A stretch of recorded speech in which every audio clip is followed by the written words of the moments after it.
நண்பர் அனைவருக்கும் வணக்கம். நம்மளது தூண்டில் பயணம் இன்றும் தொடர்கிறது. அந்த வகையில் நம்ம எங்கே வந்திருக்கோம் அப்படின்னா கன்னிராஜபுரம் வந்திருக்கோம். ரொம்ப நாள் கழிச்சு யாருக்குனே ஒரு தடவை பாயனை எல்லோரும் வந்து ஒரு 4 பாறை பிடிச்சிட்டு போனோம். அதுக்கப்புறம் ரீசெண்டாக இப்போ தான் திருப்பி வந்திருக்கிறோம். சிப்பி வளத்தில் தான் திருப்பி படம் எடுத்து பார்த்தோம். சிப்பி வளத்தில் ஒன்றும் விசேஷமாக இல்லை. சரி மாற்று ஏரியா வேறு ஏதாவது ஏரியா போய் பார்ப்போம் அப்படின்ட்டு கன்னிராஜபுரம் வந்திருக்கோம். சரிங்களா, அங்கே ஏதாவது அடிக்குதா அப்படிங்கிறதையும் பார்ப்போம். சதாம் ப்ரோ ஜிக் பண்ண ஆரம்பிச்சிட்டாரு. நம்ம இன்னும் போட்டு பார்ப்போம் என்ன நடக்குன்னு பார்ப்போம். வாங்க வீடியோக்குள்ளே போகலாம். சதாம் ப்ரோக்கு ஏதோ ஒன்று அடிச்சுது அப்படின்னாரு. ஆனால் சின்ன சைஸ் தானே அப்படின்னாரு. என்ன வருதுன்னு பார்ப்போமே. அறைய கேளு. மீன் அவர் தாங்க ஊ போட்டிருக்காரு. என்ன மீன் பார்த்தீங்களா? பவுலுக்கு கட்டாப்பாறை பவுலு கை வந்திருக்கு. த்ரிபுளுக்குள்ள இது ஒரு பெனிஃபிட்டு. அடிச்சா மீன் போவாது. ஆமாம், சரி மீன் ரிலீஸ் பண்ணிருங்க கடலுக்கு. ஆமாம், நம்ம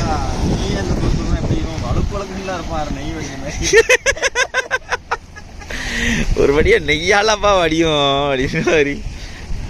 ஆனால் இவனையும் ரொம்ப அசால்ட் எடுக்கக்கூடாது தெரியுமில்ல. முள்ள கையில் ஏற்றி விட்டுருவான். ஆமாம், இவன்லாம் ஒரு ஆளான்னு நினச்சி நம்ம எடுப்போம், கையில் ஏற்றி விட்டுருவான்.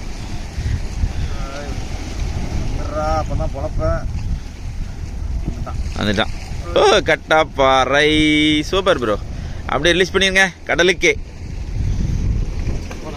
போயிட்டான்.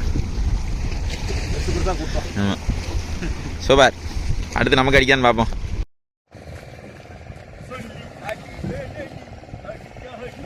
எல்லாம் பாங்குஞ்சி தாங்க. ஆமா, எந்த ஊர் போய் நின்னாலும் பாங்குஞ்சி தான் நமக்கு. சைஸ் சுருங்கிட்டே தான் போகுது. ஒரு இடம் விட்டு ஒரு இடம் வந்தா கொஞ்சம் நாளாச்சுன்னா பெருசாகும்னு கேள்விப்பட்டிருக்கிறோம். சதாம் ப்ரோ இதெல்லாம் முன்னாடி வீடியோவில் ஒரு தடவை சொல்லியிருப்பாரு. குழம்புக்கு நல்ல மீன் தான் இளைஞர்ல மோர்வி. சரி, இதை எடுத்து போட்டுட்டு அடுத்து ஏதாவது அடிக்குதா அப்படிங்கிறதையும் பார்ப்போம். அதான் ப்ரோ ஒரு கட்டா பிடிச்சிட்டாருங்க. எனக்கு அதுதாங்க மனசே கேட்கல. பிடிச்சிட்டேன்னு சொல்றீங்களா? எங்க பிடிச்சேன்? அதுவா பிடிச்சி வந்துச்சு. நான் சும்மா தான் வச்சுக்கிறேன். அவனா லாக் பண்ணாங்களா நான் பொறுப்பாக முடியாது இந்த மாதிரி சொல்றாரு. சரி, அடுத்து என்ன பார்ப்போம். ஒரு பாறை கொஞ்சம் இருட்டா தான் தெரியும். கொஞ்சம் கவர் பண்ணிக்கோங்க. தூக்குங்க விட்டுறாதீங்க. அத்து மட்டும் விட்டுறாதீங்க. கிளம்புங்க. வா வாட்ட மர்றாக்கள். நம்மளும் பாறை பிடிச்சிருக்கோம். காட்டுறேன் கடைசியா. சரிங்களா, பாறை அவருக்கு அடிச்சிருக்கு பார்த்தீங்களா? ஓ மீன் தட்டிடாம ரொம்ப கவனம். நல்ல ஊக்கப்பா. சிங்கிள் ஊக்கப் சூப்பராக விழுது ப்ரோ. காட்டுங்க ப்ரோ, மீன் மட்டும் காட்டுங்க. சாமா நம்ம 4 மீன் பிடிச்சிருக்கோம். காட்டுறேன் உங்களுக்கு கடைசியா. கிளம்புற தருவாயில் அடிச்சுக்கிட்டு இருக்குங்க. ஓ பிடிங்க ப்ரோ. தூக்கு ப்ரோ. அரைகள் ராடு பிடிச்சிடாதியே. ராடு ரொம்ப கவனம் ப்ரோ. Super size. வேற லெவல். ஆனால் இன்னைக்கு காலில் தான் அலைஞ்சி ஒரு 10 மணிக்கு மீன் கிடைக்கி. கொடுமையை பாருங்க. சிங்கிளுக்கு நல்லா உழுது ப்ரோ. சூப்பர். பழையதா வில்லா.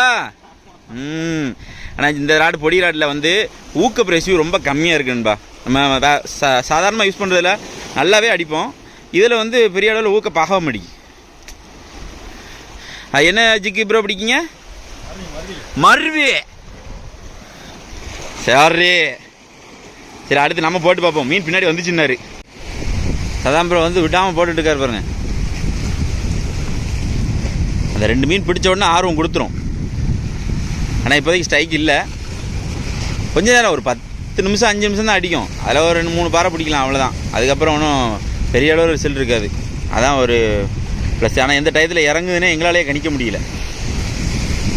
டைம் கேட்கிங்க, உங்களுக்கு டைம் சொல்லணும்னு எனக்கு ஆசை தான். ஆனால் எந்த டயத்தில் அடிக்குதுன்னே தெரிய மாட்டேங்கி. ஒரு நாள் காலையில் 6 மணிக்கு அடிச்சு, ஒரு நாள் 10 மணிக்கு அடிக்கி, ஒரு நாள் 12 மணிக்கு அடிக்கி. எந்த டயத்தில் பிடிக்கி அப்படிங்கிறத கரெக்டாக கன்ஃபார்மாக சொல்ல முடியல. ரீப்ஜிக்கை பாருங்க, அப்டேட்டு பயங்கர அப்டேட்டுங்க. என்னாலே நம்ப முடியல. முதல்ல ரீப்ஜிக்கு போட்டால் நிறைய நண்பர்கள் என்ன டக்குன்னு 4 அடியில் கலண்டுறதுன்னு என்கிட்ட சொல்லியிருக்கிறாங்க. ஆனால் ரிசல்ட் அதிகமாக இருக்கும் நண்பா, டேமேஜ் ஆக தான் செய்யும். நான் நிறைய நண்பர்கிட்ட சொல்லியிருக்கிறேன். ஆனால் ரீப்ஜிக்கில் அடுத்த அப்டேட்டை பாருங்க. அடி இன்னைக்கு கொண்டு கொண்டுருக்குங்க.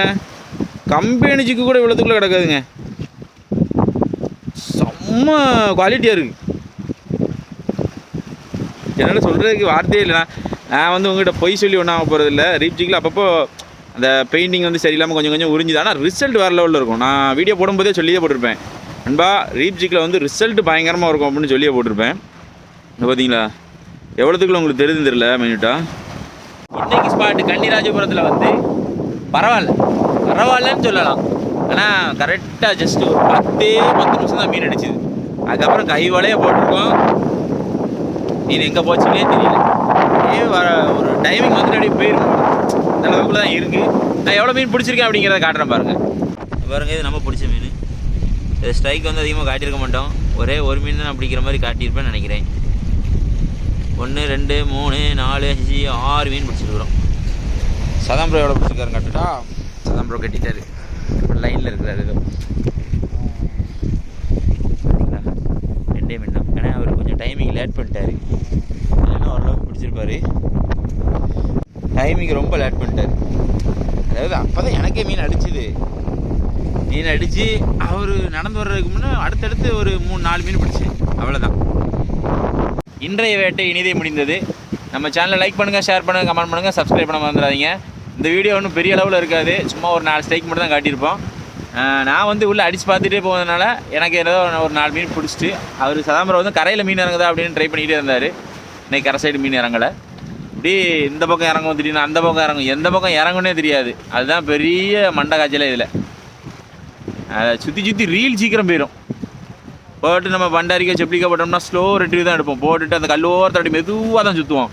ஆனால் பாறைக்கு மட்டும் போட்டுட்டு வேகமாக சுற்றிட்டு இருக்க வேண்டிய ஜிக்கு வேகமாக அடிக்கணும், ஸ்லோவாக அடிக்கணும், மாற்றி ட்ரை பண்ணுறதுலே மோட்டரோட ஆயுசே போயிடும். அதனாலேயே மோட்ரு வேகமாக திருப்பி வாங்குற மாதிரி இருக்கும்.